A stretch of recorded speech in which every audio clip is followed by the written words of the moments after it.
क्या कानपुर में भाजपा भाजपा के खिलाफ है? क्या अंदरूनी घमासान और अखबारों और मीडिया में चर्चा का विषय बनने वाली गुटबाजी 2027 में भाजपा के लिए खतरे की घंटी है?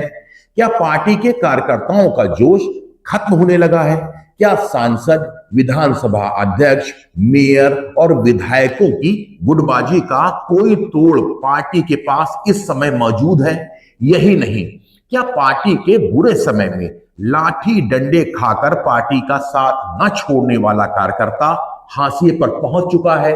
शायद इतना तो प्रशासन की बेरुखी से भी कार्यकर्ता परेशान न होगा जितना पार्टी का वफादार कार्यकर्ता आज अपने माननीयों के कारखासों और कमीशन एजेंटों से प्रताड़ित परेशान है। उसको अपना काम कराने के लिए भी नेताओं के दलालों से मिन्नतें करनी पड़ती हैं। इस तरह की सूचनाएं हमेशा सुननी और देखनी पड़ रही हैं। कार्यकर्ता बेचारा खुलकर कुछ बोल तक नहीं पा रहा, लेकिन अब सरकार के कामों की बड़ाई और पैरवी करने से भी कतरा रहा है। ये लगभग सब लोग जानते हैं कि योगी आदित्यनाथ को लोग अपने कार्यकर्ताओं के लिए हमेशा एक समर्पित नेता की तरह मानते हैं, लेकिन समस्या यह है कि क्या पार्टी के पदाधिकारी इन बातों को मुख्यमंत्री योगी आदित्यनाथ तक पहुंचा रहे हैं? उत्तर प्रदेश की राजनीति में कानपुर हमेशा से एक अहम शहर रहा है, क्योंकि कानपुर की राजनीतिक हलचल सिर्फ शहर तक सीमित नहीं रहती, उसका असर आसपास के कई जिलों के राजनीतिक समीकरणों पर भी पड़ता दिखाई देता है और कई जिलों की राजनीतिक हवा पर भी यहां की गतिविधियों का असर पड़ता है। ऐसा पिछले चुनावों में देखा गया है, लेकिन इस समय कानपुर बुंदेलखंड बीजेपी के अंदर जो कुछ भी चल रहा है वो पार्टी के लिए चिंता की वजह बन सकता है। ऊपर से तो सब कुछ सामान्य दिखाई देता है। 2027 के विधानसभा चुनावों के लिए मुख्यमंत्री योगी आदित्यनाथ सरकार, संगठन और आरएसएस के बीच बैठक करके सब कुछ सामान्य करने का प्रयास भी कर रहे हैं। पहले भी कार्यकर्ताओं की बात प्रशासन के ना सुनने की चर्चा हमेशा होती रही है, तो ये भी आरोप लगते रहे हैं कि कुछ नेताओं के करीबी दलाल और कारखास किस्म के लोग बिना न्यौछावर लिए आम आदमी क्या कार्यकर्ताओं के भी काम को तवज्जो नहीं देते हैं। अब चुनाव के समय पार्टी के वफादार लोग दबे जुबान इसकी भी शिकायत करते नजर आते हैं, जिसकी मुख्य वजह पार्टी की गुटबाजी बताई जाती है।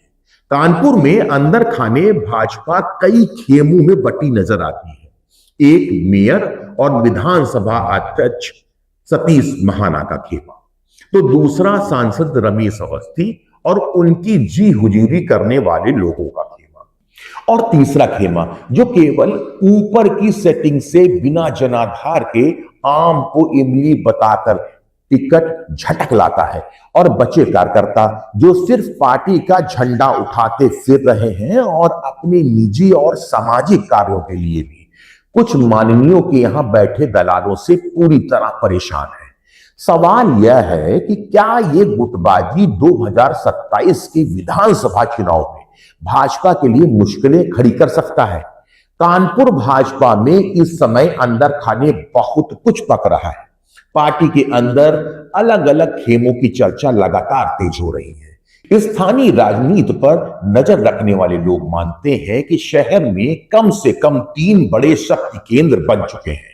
पहला खेमा शहर के सांसद रमेश अवस्थी का, यह खेमा शहर की राजनीति में अपनी पकड़ मजबूत करने की कोशिश में लगातार लगा हुआ है, लेकिन इनका आजकल मेयर प्रमिला पांडे से 36 का आंकड़ा चर्चा में रहता है। कहते तो यहां तक है कि प्रमिला पांडे को विधानसभा अध्यक्ष सतीश महाना का वरद हस्त हासिल है और पर्दे के पीछे से वो ही सांसद रमेश अवस्थी को टारगेट करवा रहे हैं। खैर, लोगों का यह भी कहना है कि पिछले मेयर के चुनावों में आरएसएस परिवार की करीबी और पूर्व सांसद की बेटी नीतू सिंह का टिकट कटवाकर प्रमिला पांडे को संगठन से दोबारा मेयर का टिकट दिलवाने में सतीश महाना का ही हाथ था। लेकिन इसमें कितनी सच्चाई है, ये पार्टी के कार्यकर्ताओं से दबी जुबान में सुना जा सकता है।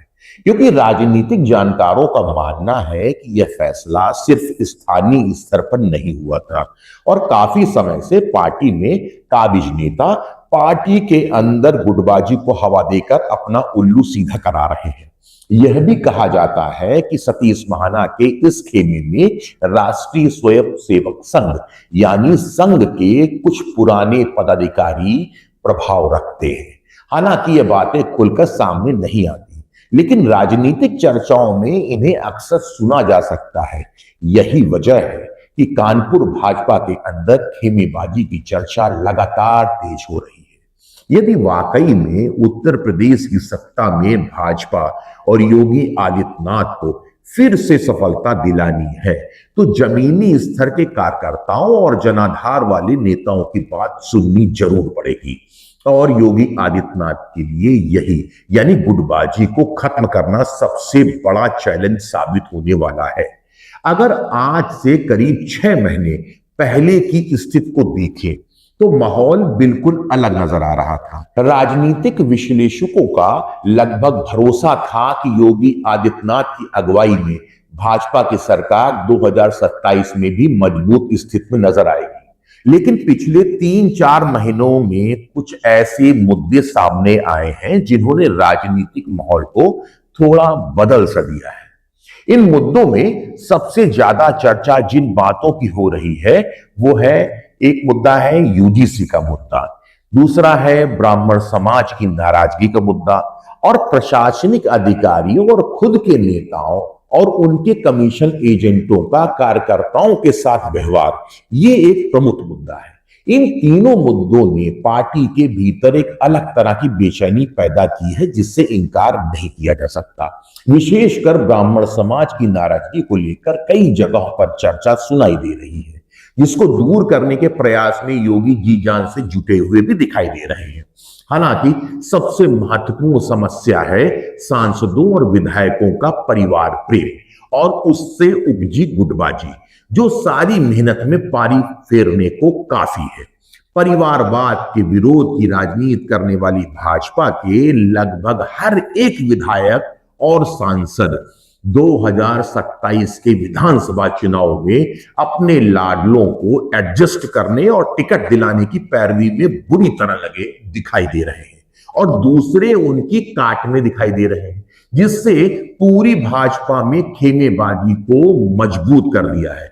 कार्यकर्ता बेचारा हैरान और परेशान है तो माननीय नेताजी परिवार के आगे पार्टी को भी दांव में लगाने को तैयार दिखते हैं, यानी पार्टी की कोई कदर नहीं। इन्हीं हालातों के बीच हाल ही में मुख्यमंत्री योगी आदित्यनाथ ने पार्टी पदाधिकारियों और राष्ट्रीय स्वयंसेवक संघ के पदाधिकारियों के साथ कई मंडलों में समन्वय बैठक की थी। इस बैठक का उद्देश्य साफ था, पार्टी और संगठन के बीच तालमेल को मजबूत करना और कार्यकर्ताओं की नाराजगी को समझना और फिर उसको दूर करना।